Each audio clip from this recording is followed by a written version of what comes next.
Здравствуйте, уважаемые телезрители моего канала. Сегодня также отвечаю на ваши вопросы.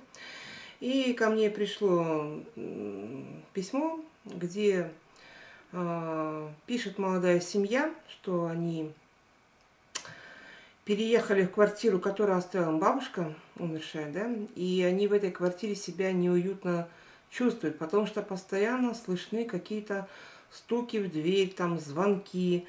Они подходят, открывают дверь, там никого нет. То в окно постучать. Хотя, говорит, мы живем, говорит, на 5-м этаже. Ну, кто может в окно постучать, да? Но это не очень хороший знак, вы знаете, да?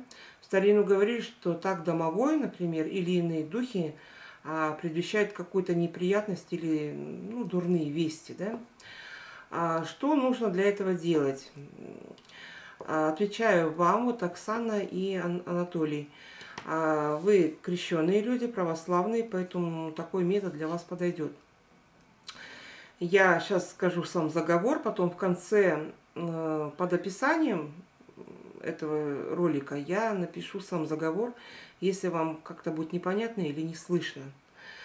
Что нужно делать? Вот, например, вы услышали, да, вот постучали, да, или позвонили в какой-то неурочный час, там, в 3 ночи в дверь. Ну, сначала проверьте, может, вы топите кого-то внизу, я не знаю. Будете читать молитву, а там соседи будут заливать. Я имею в виду, что вот иногда, когда бывает такое, да, вот, например, стук в окно, в дверь, там, да, в неурочный час, или когда вы никого не ждете, ну, или повторяется, то, чтобы отчитать беду, да, которую вам предвещают, нужно перекреститься и сказать: «Стучи, беда, не в эти двери и не в эти ворота, а иди, беда, туда, где очерета на болоте растут. Наше место святым свято, с нами Бог. Аминь». Вот такие слова, когда произнесете, то беда и неприятности минуют вашу семью. Но все-таки я вам советую, если такое часто повторяется, то все-таки надо будет почистить свое жилище от негатива. У меня также есть ролики на данную тему.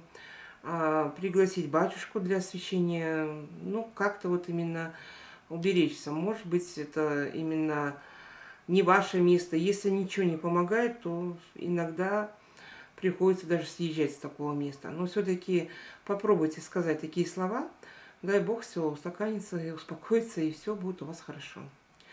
Ну, на этом все. До свидания, пользуйтесь и берегите себя и свою семью. До свидания.